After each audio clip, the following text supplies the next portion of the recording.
اور بڑے کام کر کے جانا ہے۔ حضرت عمر ایک دفعہ حضور کو دیکھ کر کے موٹے بان کی چارپائی پہ آرام فرما ہے اور پشت مبارک پر بان کے نشان ہے، تو جناب عمر رو پڑے۔ تو اس وقت بھی حضور نے ایک سوچ دی، فرمایا عمر تو پسند نہیں کرتے کہ کیسر و کسرا دنیا میں تھوڑی آسانی اٹھائے اور آخرت میں رسوا ہو جائے، اور دنیا میں تھوڑی مشقت کرے اور آخرت کی ساری عزت اللہ ہمیں ہی عطا فرما دے۔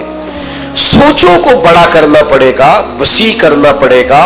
آج کل تو ایسی ہوا چلی ہے کہ ہر شخص سوچتا ہے تمام شہر جلے بس ایک میرا گھر نہ جلے۔ یہ سوچ ٹھیک نہیں ہے۔ آپ ملی اور قومی سوچیں پیدا کریں۔ ایک بہت بڑا اخلاق یہ ہے ہمارا کہ تھوڑا سا نا دوسروں کے بارے میں بھی سوچنا شروع کریں۔ دیکھو، وہ وجود کسی کام کا نہیں ہوتا جو نفع بخش نہ ہو، وہ علم کسی کام کا نہیں ہوتا جو نفع بخش نہ ہو۔ جب تک آپ دوسروں کا فائدہ نہیں سوچتے، یعنی حضور علیہ السلام کے جملوں کا حسن دیکھیے، فرمایا میرا مومن ہی وہ ہے جو اپنے لیے پسند کرے وہی اپنے بھائی کے لیے بھی پسند کرے۔ آپ کی سوچوں میں آپ اس حدیث پر عمل کریں، پورے ملک میں کبھی کوئی ملاوٹ نہیں کرے گا، کبھی کوئی دھوکہ نہیں دے گا، کبھی کوئی فراڈ نہیں کرے گا۔ ہمارے ایسا فرمایا کرتے، مدرسہ اس طرح کا بنانا کہ تمہارا اپنا بچہ بھی اس میں پڑھ سکے، کھانا اس طرح کا پکانا وہاں کہ تمہارا اپنا بچہ بھی اس طرح سے کھا سکے، ماحول ایسا بنانا کہ جو کم از کم تم خود سمجھو کہ یہاں ہماری اپنی اولادیں بھی یہاں وقت گزار سکتی ہیں۔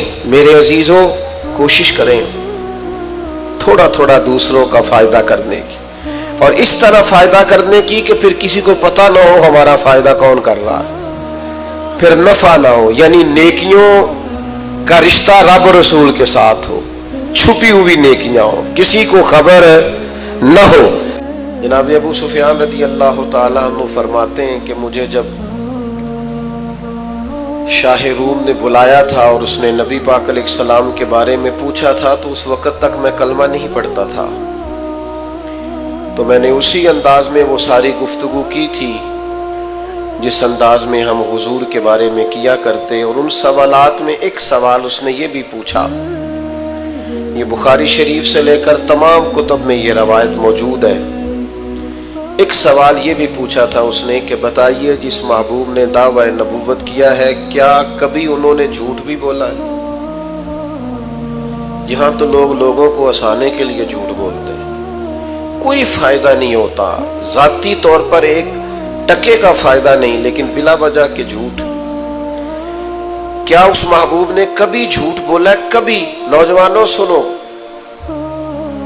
اعتبار جس آدمی کا اٹھ جائے، وہ جتنا مرضی بڑا آدمی بھی ہو، وہ سوسائٹی میں صفر پہ آ جاتا ہے۔ سچ بولو گے تو اعتبار قائم ہوگا، لوگ آپ کی عزت کریں گے، قدر کریں گے، لوگ آپ کو آپ تھوڑی باتیں کریں زندگی میں، لیکن صرف اتنی کریں جتنی باتوں پر پورا اترنا ہے، اس سے زیادہ ایک جملہ بھی نہیں بولیں۔ ابو سفیان فرماتے ہیں کہ مجھ سے کہا بادشاہ نے بتائیے کبھی حضور نے جھوٹ بھی بولا ہے؟ تو کہتے ہیں تھوڑی دیر کے لیے میں خاموش ہوا اور پھر زبان حال سے گویا کہا کہ وہ رشتے میں میرے بھتیجے ہیں، مخالفت میری بڑی ہے۔